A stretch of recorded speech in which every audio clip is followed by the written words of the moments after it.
podcast Bina Marga. Assalamualaikum warahmatullahi wabarakatuh. Senang sekali saya Tika Aziz dapat kembali berjumpa dengan Anda. Tentunya masih berbincang tentang beragam upaya pemerintah Provinsi Jawa Timur untuk membangun infrastruktur. Dan hari ini erat kaitannya dengan persoalan kemacetan yang mungkin juga Anda hadapi di kota Anda. Nah, sudah ada 4 narasumber yang luar biasa yang akan berbincang tentang topik kita pada hari ini. Langsung saja kita sapa terlebih dahulu.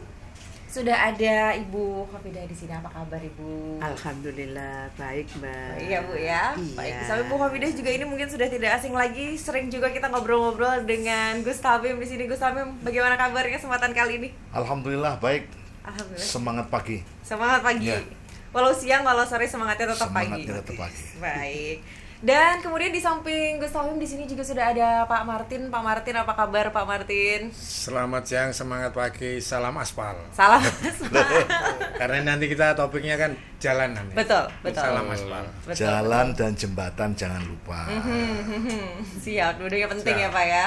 Oke, baik. Dan ada pengamat transportasi dari ITS juga, ada Pak Maksus di sini di kesempatan kali ini. Gimana kabarnya juga Pak Maksus kesempatan kali ini? Alhamdulillah sudah lolos dari kemacetan tadi. Baik ya, tapi kita memang soal kemacetan hari ini. Iya, Jadi kalau kita bicara kemacetan, rasa-rasanya ini sudah jadi perbincangan yang mulai meresahkan ya. Lumayan nih, misalnya Surabaya atau beberapa kota-kota besar di Jawa Timur ini sudah mulai meresahkan juga kemacetannya dan ramai juga dibincang di sosial Iya. media. Mungkin Pak Maksus punya data lebih detail terkait dengan kondisi kemacetan di Provinsi Jawa Timur, terutama di kota-kota besarnya sebetulnya seperti apa sih saat ini? Yang pasti di sisi lain terkadang kemacetan itu kalau di negara berkembang itu juga ya dalam tanda kutip indikator kemajuan kota. Nah, kalau kotanya sangat sepi ya berarti kota itu tidak disinggahi. Ya sangat maju. Kalau di Jawa Timur misalnya ada kota ya Trenggalek, Pacitan yang di ujung-ujung itu kan relatif sepi kan gitu. Termasuk di Madura itu dengan tidak macet ya terkadang jangan-jangan kota ini tidak maju ya. Tapi secara teori kemacetan itu ya memang ada beberapa variabel ya. Variabel dari kendaraannya sendiri ya semakin banyak volumenya tentu probabilitas terjadi kemacetan semakin tinggi.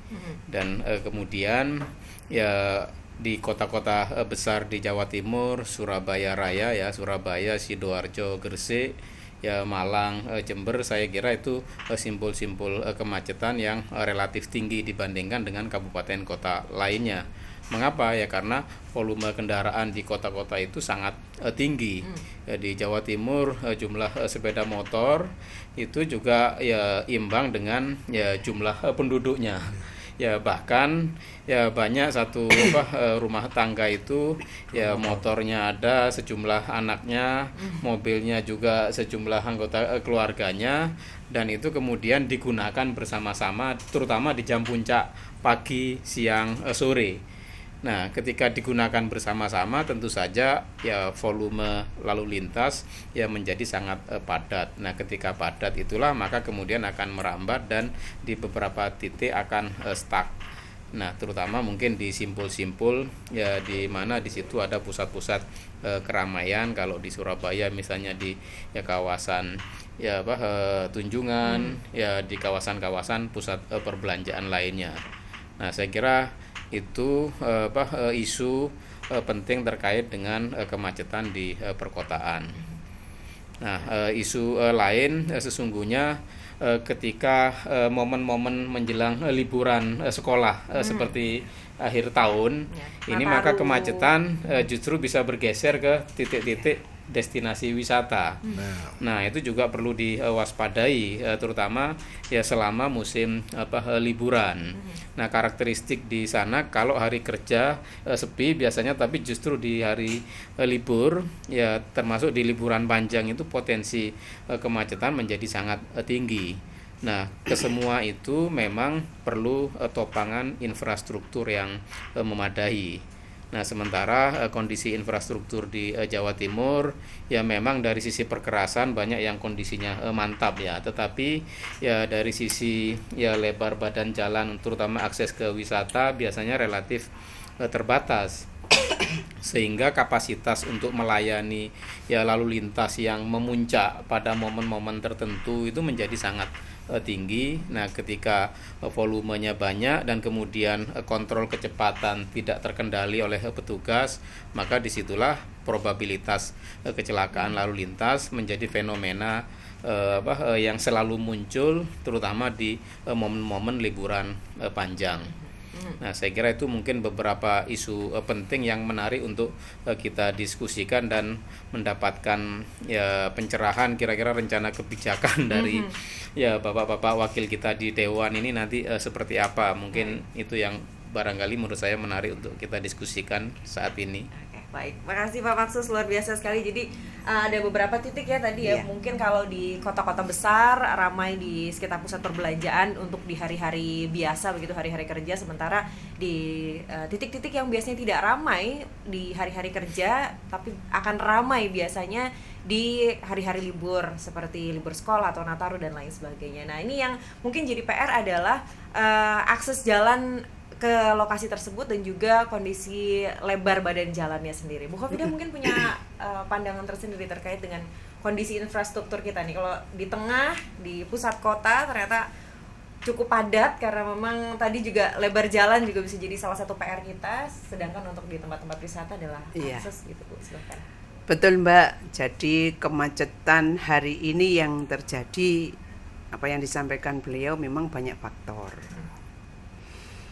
Rekayasa yang kemudian hari ini di beberapa titik itu kemudian dilakukan itu juga dalam rangka mengurangi kemacetan. Tapi juga ada klausul ketika kemudian di situ wilayah macet seperti yang saya alami hari ini, keluar tol Karanglo menuju Kota Batu, itu kalau sudah hari Jumat, hari Sabtu, hari Minggu, ya sudah saya terdampak kemacetan luar biasa. Nah, saatnya kemudian ketemu dengan masyarakat, ada yang mengusulkan gimana kalau ada jalan alternatif. Ya. Ada yang jawab begini, enak macet itu. Karena dengan macet itu kemudian di sini rame. Kedua, kecelakaan berkurang. Kalau jalan itu sudah diperbaiki bagus, kemudian tidak banyak kendaraan yang lewat, maka mereka akan ngebut. Maka di posisi ini Mbak yang kemudian perlu adanya duduk bersama penyadaran. Macet yang terjadi di kota-kota itu sudah dialami siapapun hari ini, seperti yang beliau sampaikan di wilayah-wilayah itu. Maka satu, harus melakukan pelebaran jalan kalau itu dimungkinkan, badan jalan itu masih ada. Kemudian kedua, menurut saya harus ada jalan alternatif. Jalan alternatif ini memang harus menghitung seberapa besar kendaraan kemudian menimbulkan macet itu. Dikatakan macet itu macam-macam Mbak, ada yang bilang macet, ada yang bilang muacet, nah, gitu kan.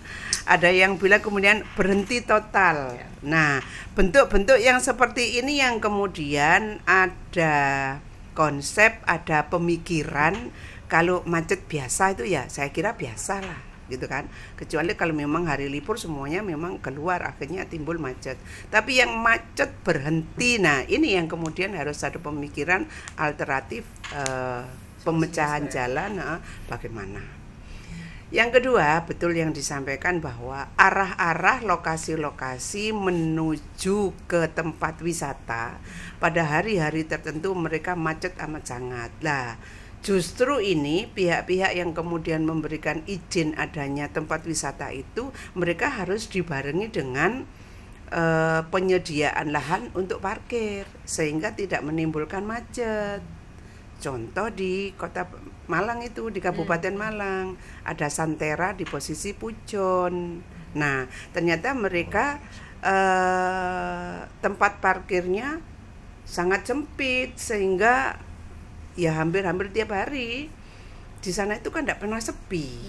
Nah, apalagi kalau ini menjelang liburan. Hari ini kita bicara bersama dengan Bina Marga yang tentunya kolaborasi, koordinasi antar UPD itu harus dilakukan. Karena bicara lalu lintas itu kewenangannya Dinas Perhubungan. Bicara mutu jalan, lebar jalan itu kewenangannya Bina Marga. Bicara tentang rambu-rambu lalu lintas, budaya kita ikan masih budaya sepi wes tak parkir gitu kan. Padahal di situ tidak boleh parkir. Nah, rambu-rambu lalu lintas itu menjadi penting. Maka konsep hari ini bagaimana mengurangi kemacetan, yaitu tadi dilihat kemacetannya itu setingkat apa.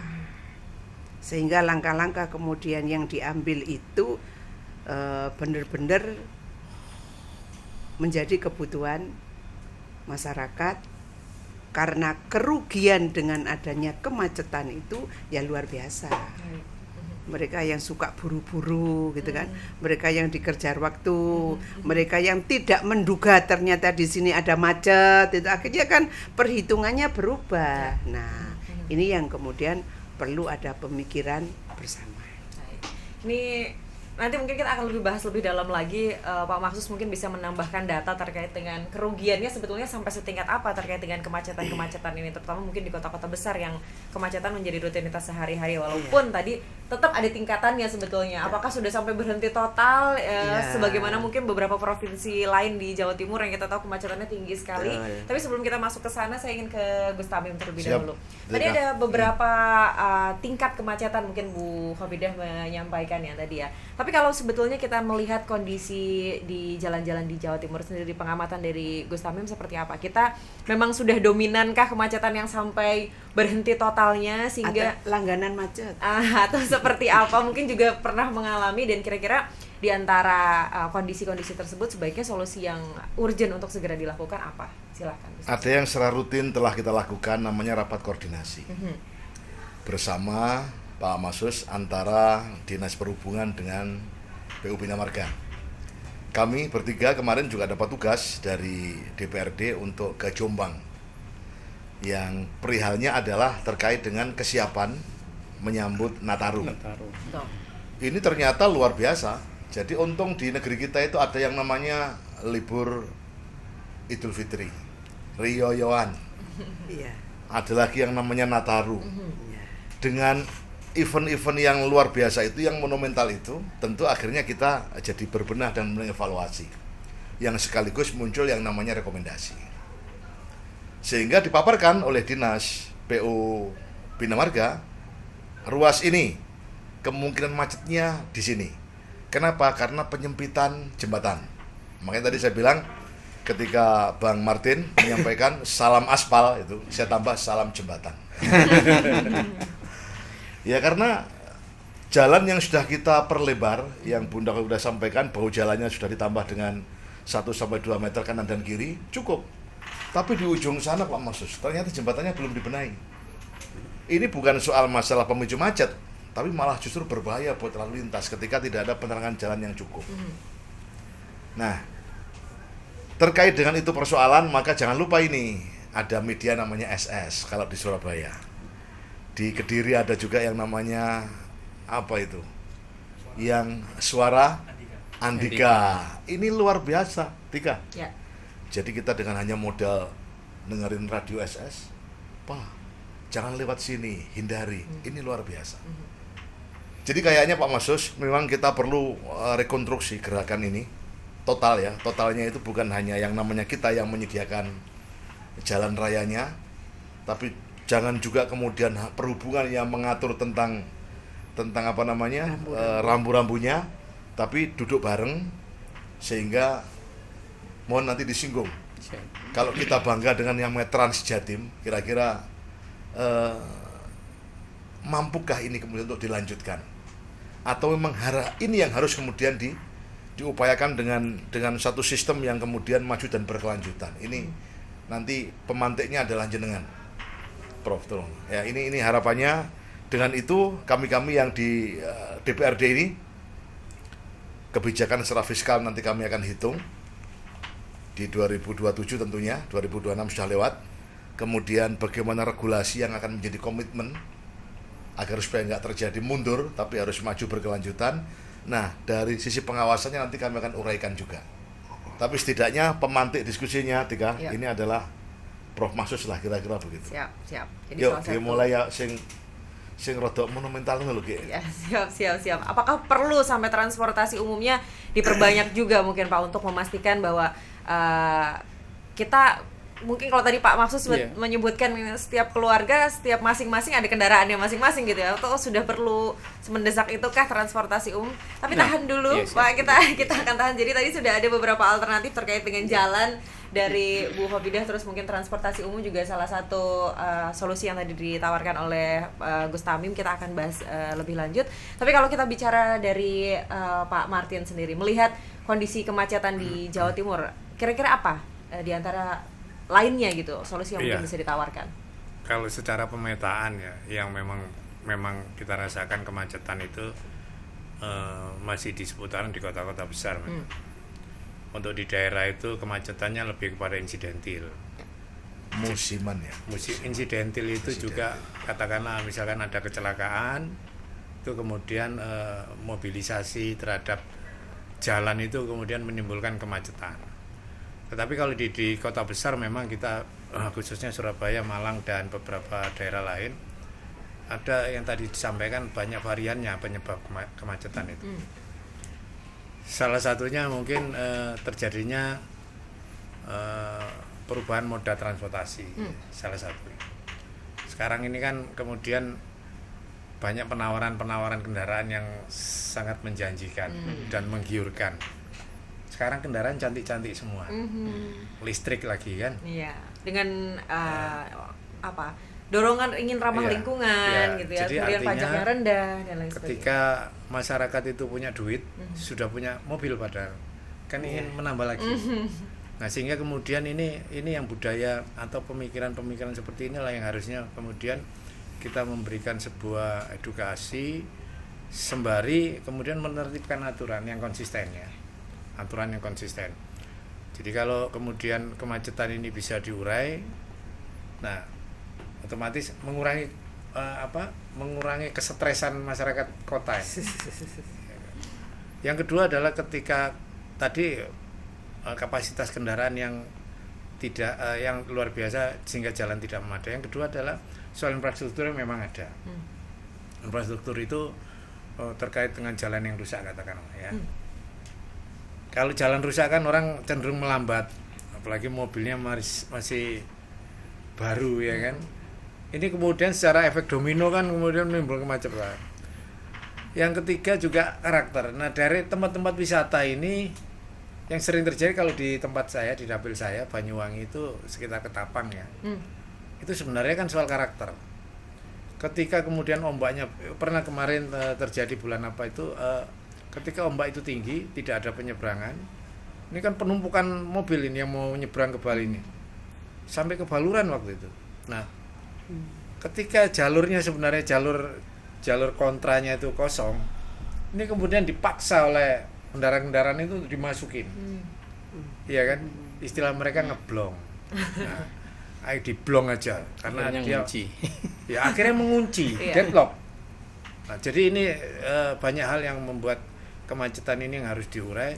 Yang ketiga, saya nggak tahu ini ada cuma guyonan masyarakat ini semakin macet petugas semakin tidak ada, ya kan? Kalau lancar petugas ada. Iya. Mohon maaf ini sudah menjadi pembicaraan di masyarakat. Iya. Ya, mungkin karena memang ya kalau sudah terlalu macet begini apapun petugas tidak berfungsi, Tawakal. sehingga lebih baik tidak ada. Saya nggak tahu. Nah, yang berikutnya adalah konsistensi menerapkan rambu-rambu, ya kan. Dan penertiban penertiban penyelenggaraan acara-acara. Betul. Banyak acara orang kemudian menutup separuh jalan dengan tenda, Iya. ya kan, tanpa harus kemudian harusnya diantisipasi dengan rekayasa lalu lintas. Tapi karena dadakan tutup wah semburat semua sudah, akhirnya kacau. Nah, jadi itu cuman memang kemacetan ini suatu hal yang memang harus terus menerus kita kita pecahkan, kita solusikan, karena memang khususnya nanti di Nataru ini ya, sebagaimana disampaikan oleh Pak Wakil Ketua kita Nataru kita berkunjung terus ke terminal, ke jalan yang kemudian ada yang berpotensi terjadi kemacetan, belum lagi daerah-daerah yang kontur jalannya naik ya. Nah, naik ini kemudian ketika terjadi penumpukan kendaraan melambat semua, macet semua, belum lagi ada mobil yang mogok. Jadi banyak hal ya.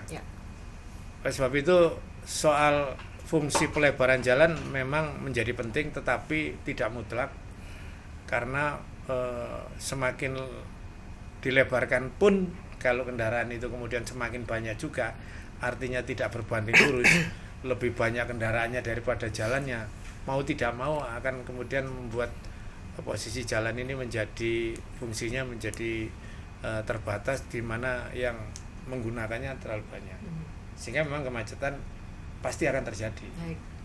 Nah, dibutuhkan rekayasa lalu lintas yang baik, termasuk jalan alternatif. Jalan alternatif kalau itu kemudian dianggap vital, disitulah kehadiran pemerintah provinsi bisa membantu membuat jalan itu menjadi paling tidak dilewati dalam satu kali jalan 2 kendaraan. Karena kalau di jalan alternatif yang saya alami, begitu kan biasanya sepi, kalau sendirian tidak ada masalah, tinggal lihat jauh nggak ada mobil tancap. Tapi kalau sudah keadaan macet nggak mungkin, karena begitu masuk separuh sana masuk selesai, karena tidak bisa 2 kendaraan lewat. Jadi otomatis pelebaran jalan menjadi penting. Nah, disitulah kehadiran pemerintah provinsi dalam hal ini termasuk bersinergi dengan pemerintah kabupaten, karena itu jalan desa. Baik. Saya kira itu dari saya ya. Baik. Regulasi terkait dengan jumlah kendaraan gitu ya. Terus kemudian juga tadi dari Gus Tamim ada tambahan terkait dengan mungkin transportasi umum juga bisa jadi salah satu solusi yang bisa kita segera kita launching bersama-sama begitu, kemudian pelebaran jalan dan perbaikan infrastruktur itu juga menjadi salah satu solusi. Anda pemirsa Sobat Bina Marga juga mungkin punya gambaran solusi-solusi apa yang kira-kira diperlukan untuk menangani kemacetan di Provinsi Jawa Timur, terutama di kota Anda. Silahkan tuliskan di kolom komentar, nanti kita juga bisa akan diskusikan bersama-sama. Tapi sebelum itu kita langsung ke Pak Maksus kembali. Pak Maksus, tadi ada banyak solusi ya terkait dengan kondisi kemacetan ini, mulai dari ya tentu kondisi jalannya yang harus diperbaiki, kemudian juga transportasi umum ini harus mulai mungkin kita bicarakan secara serius, kemudian juga tadi tata regulasi terkait dengan kepemilikan kendaraan, karena itu tentu jalannya diperbaiki, jalannya diperluas. Kalau volume kendaraannya semakin bertambah, kemacetan nggak akan ada akhirnya, ini terus-terusan akan menjadi permasalahan kita bersama. Sebetulnya dari mana kita harusnya memulai dari berbagai macam solusi ini nih kalau sekalian kita dilengkapi Tika. Silakan Bapak. Saya ini dari Blitar Tulungagung. Kemantul. Kalau lagi musim panen tebu, Tuh. ini yang saya lihat adalah tebu ini berpapasan. Tebu dari timur dibawa ke barat, tebu yang dari barat dibawa ke timur. Ini masa tuh kira-kira Menyebar ke seluruh arah. ya ada kajian yang kemudian disajikan kepada Kementerian Perhubungan. Kok iso ngono loh? Iya. Kan saya malah tajak diskusi waktu itu. Pak Sopir, kamu kenapa nggak kenal orang yang bawa ke timur aja? Telepon aja di sana. Nanti kita bagi 2 ya sisanya gitu lah. Kan selesai urusan. Ini kasus Gus. Nah, boleh ya berbagi ya? Iya, sekalian nanti biar agak seru nih kajiannya dari Pak Masud. Berbagi terkait tebu ini. Saya sangat sekali sering bertemu dengan lalu lintas pertebuan kita ini. Kendaraan gajah-gajah. Saya lihat ini secara fakta, kalau pabrik tebu di Panji itu ngambil tebunya ada sampai ke Jember. Pabrik tebu Jember ngambil tebunya sampai di daerah Kalibaru. Jadi terjadi crossing karena kaitannya dengan harga tebu. Kemudian ada praktek-praktek semacam sudah terikat dengan pabrik tebu yang A, yang B ini sudah dengan B. Jadi kadang tebu itu seliwaran, saya bingung karena pabrik tebunya di sana, ada yang ke sana, pabrik gulanya di sana. Jadi memang itu butuh, nanti mungkin Prof bisa sekedar komparasi Prof. Di tempatnya Bu Nyai Khofidah ini kan di Batu. Ada namanya Apel, angkutan pelajar. Itu sinergi itu. Pengusaha angkot, kemudian dimediasi oleh pemerintah, penyelenggara pendidikan, Sehingga hampir seluruh peserta didik, siswa kita ini kalau mau berangkat ke SMA cukup dengan menggunakan apel. Apel itu maksudnya angkutan Pelajar. kecuali di ruas-ruas atau jalur-jalur yang memang tidak dilewati apel. Ini sekolahnya sangat amat ini mendukung karena sekolah tidak lagi diribeti dengan parkir sepeda motor. Yang akibatnya juga di Batu sangat netral kaitan dengan dengan pelajar membuat macet. Yang paling bikin macet ya wisatanya. Nah, ini perlu Prof. Jadi ternyata hanya dengan regulasi dan kebijakan itu selesai ternyata. Ini gimana? Netralitas kemudian berpikir kita seperti apa? Ini ya jadinya ya harusnya. Tambahan ya, berarti. baik Sebenarnya Mbak bisa Tika, jadi saya solusi. kira wakil rakyat kita itu luar biasa pemikirannya ya.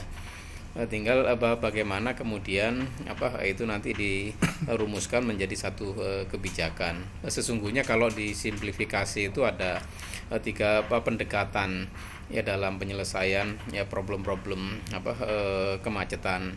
Ada yang disebut manajemen kapasitas.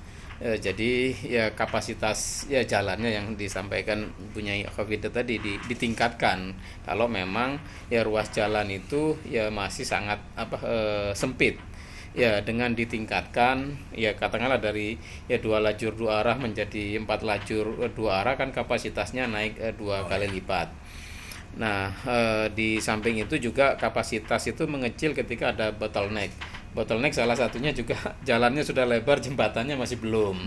Ya, atau ada beberapa bagian lahan ketika proses konstruksi itu ini belum bisa dibebaskan karena case tertentu dan lain sebagainya. Nah, ketika ada bottleneck pasti kemudian kapasitasnya menyempit. Ada juga activity seperti pasar tumpah ya yang berebut customer atau konsumen akhirnya di hari-hari tertentu ini pasar Sabtuan kalau di Sabtu langsung meluber di ya karena bagian dari culture di kabupaten kota tertentu ya termasuk di di kawasan di mana saya sering lewat ketika Toron gitu ya. Ya ketika hari Minggu aduh jalan itu sudah pas di depan pasar itu hampir sudah ketutup dan lain sebagainya. Pamekasan, Bangkalan, Sampang saya kira karakteristiknya hampir sama termasuk ke Lumajang saya kira Lumajang Kelaka. Kawasan Madura diaspora. Madura cabang. Madura daratan. Madura cabang. Nah, itu terkait dengan kapasitas. Ya, jadi infrastruktur memang juga perlu dibenahi cuman pada titik-titik mana dengan anggaran terbatas ini. Biasanya kalau anggarannya terbatas itu pasti diskusinya panjang dan lama gitu. Kalau kalau anggarannya berlebih tidak problem cepat, kan gitu, cepat. Ya. Nah, sehingga kadang saya mengusulkan ya pada daerah-daerah terutama pada daerah-daerah bottleneck, pada daerah-daerah rawan laka itu mungkin diprioritaskan untuk segera ditangani. Nah, ada juga yang disebut pendekatan manajemen lalu lintas. Nah, manajemen lalu lintas itu artinya lalu lintasnya yang kita kendalikan, ada pembatasan usia kendaraan, ada pembatasan waktu masuk pada titik tertentu, ya dan lain sebagainya. Ada kemudian pembatasan dengan 3-in-1 dan lain sebagainya, banyak pilihan kalau di kota-kota yang sudah padat. Nah, itu bisa menjadi instrumen-instrumen kebijakan, namun perlu dikontekstualisasikan kadang dengan kondisi sosial masyarakat. Karena nanti kalau itu diterapkan, ya dapil saya protes semua, nanti saya tidak jadi lagi kan, kadang-kadang ada unsur begitunya juga. Nah, artinya memang perlu ada keterpaduan. Nah, tadi saya kira best practice yang bagus di di Batu itu ya bagaimana angkutan itu diorganisasi melalui ya apel sehingga kemudian ya penggunaan kendaraan roda 2 oleh siswa yang sesungguhnya ya belum memenuhi syarat untuk menggunakan roda 2 itu dampaknya sangat besar terutama untuk aspek keselamatan lalu lintas. Nah, juga sesungguhnya ya ada yang disebut dengan manajemen prioritas. Ya kalau ambil contoh kalau kereta lewat maka kendaraan yang roda 4 yang harus ngalah. Begitu juga ketika ada ya ambulan maka kendaraan yang umum yang harus ngalah. Nah, tapi prinsip yang utama di manajemen prioritas itu sesungguhnya yang hari ini mungkin perlu dipikirkan untuk ya implementasinya ke depan, bagaimana kemudian orientasi ya yang pada kendaraan pribadi atau kebijakan yang car oriented itu bisa bergeser ke kebijakan yang transit oriented, yang ke angkutan publik. Jawa Timur ya sudah mengawali dengan bus Transjatim mulai dari koridor 1 hingga kemudian sekarang mau koridor 8 ya koridor 7 dan persiapan koridor 8. Namun sesungguhnya kalau dilihat dari daya angkut, luasan gerbang Kertasusila, jumlah penduduk gerbang Kertasusila itu kan identik bahkan lebih besar sedikit dibandingkan dengan ya DKI. Ya di sana angkutan publiknya ya jumlah armadanya sudah hampir 4.000-an. Di sini masih hitungannya ratusan. Artinya daya angkutnya kan masih sedikit. Ya sehingga ketika daya angkut dan rutenya masih terbatas, ya konektivitasnya masih belum nyambung semua sebagaimana di Jakarta, orang akhirnya ya termasuk kita hari ini waduh kalau naik bus Transjatim itu ndak nyambung ke sininya, nanti harus pindah dan lain sebagainya. Nah ketika belum, maka kemudian masyarakat akhirnya tetap masih menggunakan angkutan pribadi. Nah tapi kalau ke depan angkutan publik ya karena dorongan kebijakan ini betul-betul diseriusi dengan dukungan ya anggaran yang besar, katakanlah Pak Purbaya sudah menggelontorkan transfer daerahnya misalkan sehingga bisa diarahkan ke sana, maka ketika angkutan publik konektivitasnya sudah bagus, baru diterapkan pembatasan angkutan pribadi dengan berbagai instrumen pajak dan lain sebagainya, pembatasan usia kendaraan, maka masyarakat akan terdorong ke arah sana. Dan hari ini sesungguhnya kalau kita mau melihat data di teman-teman perhubungan, ya angka kecelakaan roda 2 terutama koridor Surabaya Gresik sudah berkurang drastis karena sudah banyak yang pindah ke bus Transjatim. Itu dampaknya. Nah kalau itu diduplikasi dan skalanya ditingkatkan sebagaimana ya DKI karena volume penduduknya hampir sama di gerbang Kertasusila itu, apalagi di DKI sudah ada ya MRT dan berbagai angkutan lainnya. KRL. Belum lagi ketika DKI sudah menggratiskan feedernya semacam wirawiri. Kalau di Surabaya itu akan semakin berduyun-duyun masyarakat menikmati angkutan ya publik di Jawa Timur. Ya dulu meskipun ya di koridor 5 ya sempat ada tragedi di Lempar, ya pada akhirnya setelah itu jalan beberapa bulan kemudian saya ketemu beberapa kiai di Bangkalan, Gus, ya mereka sangat appreciate. Waduh kenapa ini tidak dari dulu gitu. Saya ke Gresik ternyata cuma habis 5.000 kan gitu. Karena belum 2 jam masih boleh kan gitu. Ya apalagi Pak Yai kalau sarungan kan dianggap santri, ya bisa 2.500 Pak Yai saya bilang gitu. Nah itu artinya sesungguhnya kemanfaatannya sudah nyata, tinggal memang dengan dukungan anggaran yang cukup nanti kebijakan itu bisa dimaksimalkan. Dan tadi saya kira yang menarik dari Gus Tamim terkait dengan instrumen teknologi ini memang tidak bisa ditinggalkan. Saya termasuk salah satu pengguna ketika kemanapun pakai ya instrumen ya Google Map dan sejenisnya.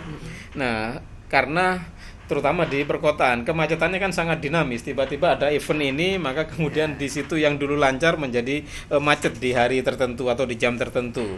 Ya maka dengan bantuan instrumen teknologi tersebut, terutama nanti di momen Nataru, momen liburan Lebaran, kita terbantu untuk menghindari kemacetan agar kita tidak terjebak pada kemacetan yang sampai stuck sebagaimana kadang-kadang KIS di daerah Ketapang itu ya dengan karakter yang sulit dikontrol bagi perilaku, maksa masuk, ngunci, akhirnya sama-sama rugi semua. Nah saya kira itu bagian dari kompleksitas problem terkait dengan kemacetan dan infrastruktur.